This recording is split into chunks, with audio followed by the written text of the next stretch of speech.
Zain berjalan mendekati ranjang di mana wanita yang selama ini berhasil membuatnya gelisah itu tengah berbaring meringkuk sambil memeluk perutnya. Pria tampan ini menatap nanar pada keadaan menyedihkan yang tertangkap oleh lensa matanya itu. Wajah pucat Zi seakan menamparkan hatinya. Tubuh kurus wanita itu juga berhasil membuat perasaan pria ini hancur berkeping-keping. Zain merasa menjadi pria paling kejam di dunia ini. Karena telah membiarkan calon ibu dari bayinya itu menjaga dirinya sendiri. Menjaga calon buah hati mereka sendiri. Tanpa dirinya yang seharusnya dirinya lah yang bertanggung jawab terhadap mereka bertiga. Sungguh, andai waktu bisa diputar kembali, Zain pasti akan memilih untuk terus menatap Zi dan tidak akan pernah berpaling dari wanita yang telah banyak berkorban untuknya itu. Sebab pada kenyataannya, Zain tidak bisa hidup tanpa Zi. Zain mengelus kening wanita cantik itu. Menatapnya dengan tatapan nanar. Namun, Zain tak ingin menjatuhkan air matanya di sini. Meskipun, rasa cinta bercampur rindu kini berkobar di dalam relung hatinya. Hingga mendorong pria ini untuk mencium kening wanita yang telah terhanyut dalam alam mimpi itu. Sehat terus ya Yang. Jangan sakit-sakit, bisik Zain. Sengaja mengecilkan suaranya agar Zi tidak menyadari kedatangannya. Selesai memberikan kecupan di kening wanita cantik itu, Zain juga mencuri aroma harum pipi tirus wanita yang sanggup membuatnya tergila-gila itu. Beberapa kali ia menghirup aroma wangi pipi wanita yang ia rindukan. Bibir merah ceri tanpa make up itu pun tak luput dari serangan Zain. Zain menarik lembut bibir bawah Zi dengan ibu jarinya. Lalu, tanpa izin ia pun langsung membawa bibirnya masuk ke dalam sela-sela bibir milik wanita cantik ini. Zain tidak peduli meskipun nanti Zi akan marah padanya, menolaknya atau bahkan nanti akan memakinya. Zain tidak peduli. Sungguh, di tengah-tengah keasikannya memangut lembut bibir manis wanita itu. Spontan, aksinya santer membuat sang empunya bibir langsung membuka lebar matanya. Zi berusaha berteriak, namun bibir Zain begitu kuat menguasai bibirnya. Zi juga meronta, berusaha mengelak, namun Zain tak mau kalah. Ia pun langsung memegang kedua tangan Zi, menguncinya. Agar Zi tidak lagi meronta. Zi yang saat itu masih dalam keadaan kurang fit, tentu saja tak sanggup melawan. Akhirnya ia pun kalah, pasrah dan membiarkan Zain menikmati bibirnya. Zi hanya bisa menangis sedih. Sebab pria yang pernah menikahinya itu bukan hanya pecundang, tetapi juga pemaksa. Zain menghentikan ciuman paksanya ketika menyadari bahwa Zi tengah menangis. "Sorry Yang, maafkan aku," ucap Zain sambil menghapus air mata Zi yang mengalir deras tanpa bisa Zi tahan. "Maafkan aku sayang." "Maaf," ucap Zain lagi. Kali ini ia menempelkan keningnya dengan kening wanita yang tengah larut dalam tangisan menyayat hati itu. Berharap Zi mengerti kenapa ia melakukan ini. Karena ia sudah tak mampu lagi menahan rindu yang menyakitkan ini. "Diamlah sayang, aku mohon. Jangan menangis lagi. Kasihan bayi kita."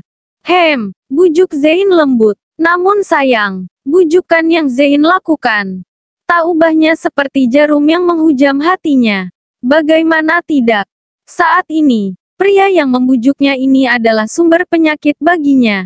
Apa tujuannya mendatanginya, mencuri ciumannya, membujuknya agar tidak menangis?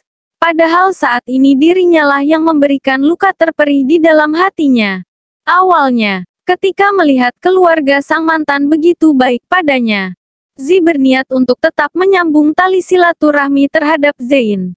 Namun, ketika ia mendengar bahwa kekasih pria ini juga mengandung anaknya, maka Zi tak ingin berhubungan lagi dengannya.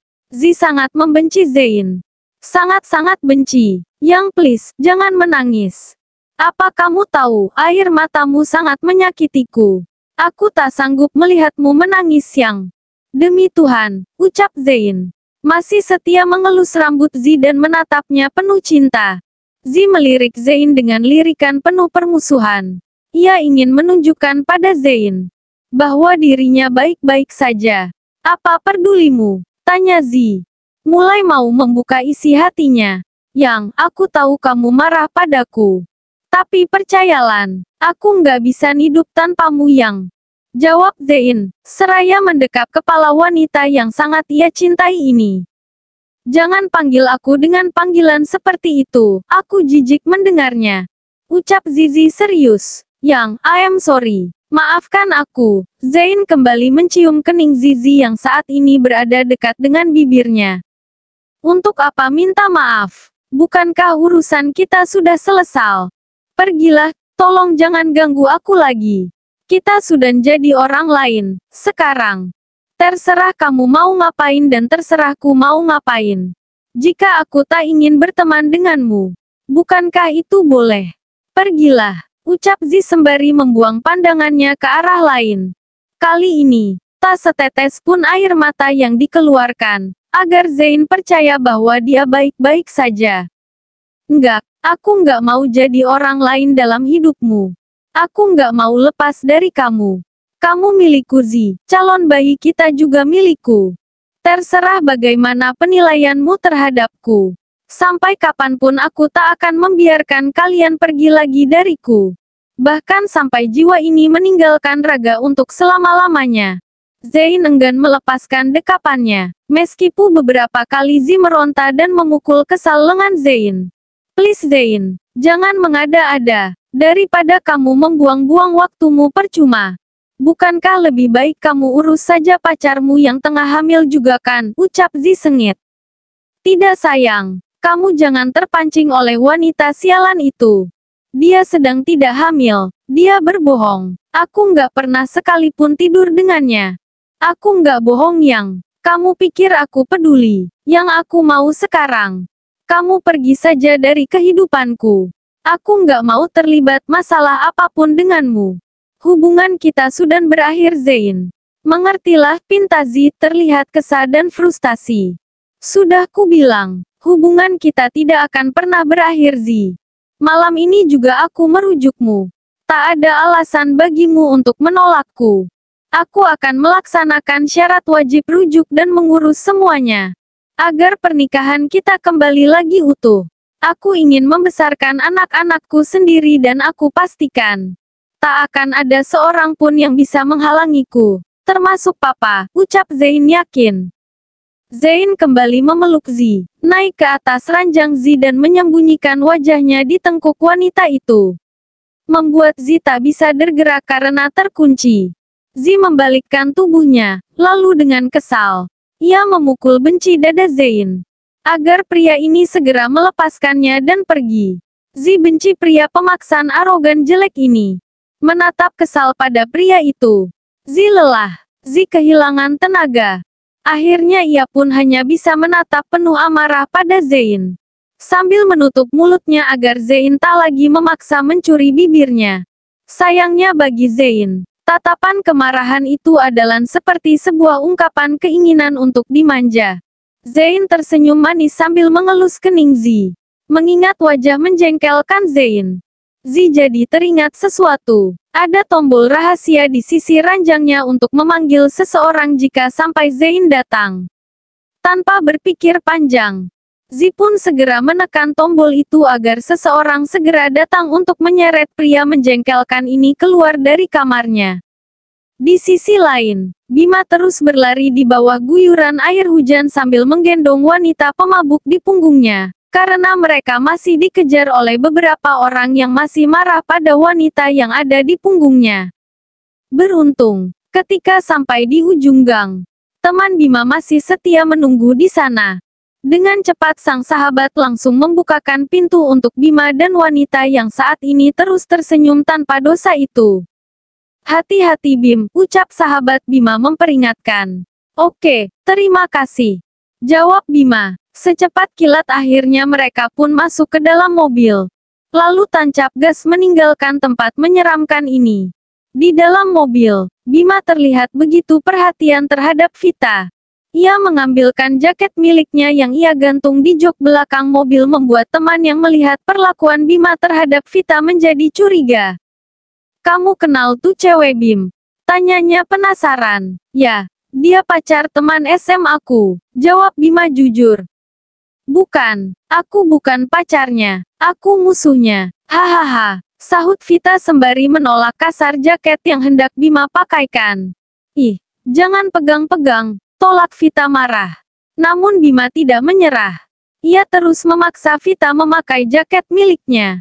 Sebab baju Vita yang tipis dan temenan guyuran air hujan membuat dalaman yang dikenakan wanita ini terlihat jelas. Ih, maksa-maksa. Aku nggak mau, tolak Vita lagi. Oke, tapi tutupin ya. Dadanya kelihatan, rayu Bima. Enggak, ih, jauh sana. Tolak Vita lagi. Kali ini kesabaran milik pria tampan ini mulai memudar. Dengan gemas ia pun memeluk Vita dan memaksa wanita itu memakai jaket miliknya. Tolong, pria jahat dasar pria jahat. Teriak Vita lagi. Namun Bima tak peduli. Meskipun beberapa kali Vita meronta dan memukulnya. Kekuatan wanita mabuk ini tetap tidak ada apa-apanya dengan kekuatannya. Untuk apa mengalah, benarkan. Berkat kegigihannya. Akhirnya Vita pun mau memakai jaket tersebut. Pak Dokter, gila. Seperti dia. Pak Dokter, gila. Awas, ucap Vita sembari tertawa. Sedangkan Bima hanya menggaruk alisnya yang tak gatal sambil melirik temannya yang masih fokus mengendarai mobil miliknya. Dia seperti punya dendam sama kamu Bim. Ucap teman Bima. Entah, mungkin dia benci sama pacarnya. Makanya benci juga sama aku. Jawab Bima. No, kamu, Pak Dokter jelek. Dia Pak Dokter tampan. Tapi jahat haha. Sahut Vita sembari menunjuk dua pria yang kini sedang membawanya. Aku tampan ya, canda teman Bima. Ya, kamu tampan tapi jahat.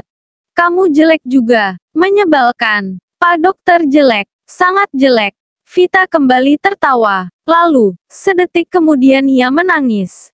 Astaga Bim, berapa gelas yang dia minum sampai kayak gini? Teman Bima menggelengkan kepala. Sedangkan Bima sendiri, menilai Vita bukan berapa banyak dia minum. Tetapi seberapa dalam luka yang wanita ini rasakan. Sampai membuat jiwanya terguncang seperti ini. Kamu nginep di mana? Biar kami antar. Tanya Abima. Aku nginep di jauh, pokoknya jauh. Astaga wanita ini benar-benar tidak bisa diajak bicara. Jawabannya selalu ngelantur dan tidak bisa dipegang.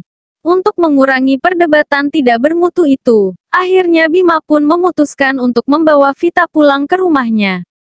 Aku bawa pulang aja deh bro. Biar besok pacarnya jemput ke rumah, ucap Bima. Oke, tidak oke semua tidak oke. No oke, tapi aku cantik kan? Dia tidak oke, kamu tidak oke, aku oke, ucap Vita ngelantur. Tanpa disangka, Vita langsung memeluk Bima. Seakan meminta pria itu untuk mendekapnya. Entahlah, Vita seperti menemukan kedamaian di dalam dekapan pria itu. Vita menyukainya. Sesampainya di rumah, Bima meminta temannya itu untuk membawa mobilnya saja pulang. Setelah itu ia pun turun. Lalu membawa Vita kembali naik ke punggungnya. Di atas gendongannya, Vita terus saja mengoceh tak karuan.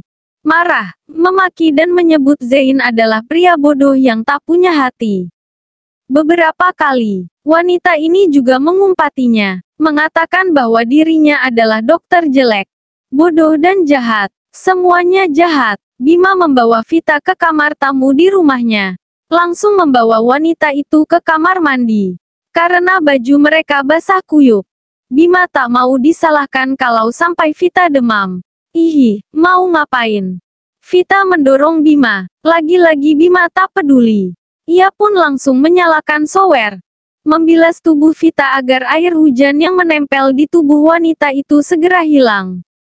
Diam, mandi dan ganti pakaian. Jangan lakukan hal bodoh seperti ini lagi. Mengerti?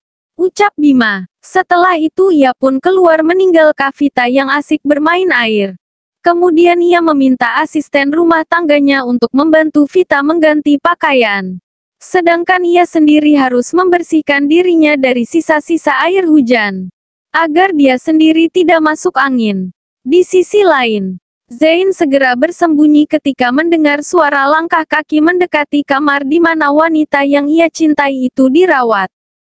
Bukan Zain takut menghadapi kedua orang tuanya. Namun ia masih ingin berusaha membuktikan pada mereka bahwa ia tidak pernah tidur dengan Vita dan Zain juga yakin jika bayi yang ada di dalam kandungan wanita itu bukanlah bayinya. La akan berusaha terlebih dahulu untuk membuktikan bahwa dirinya tidak bersalah. Barulah ia akan menemui kedua orang tuanya dengan percaya diri.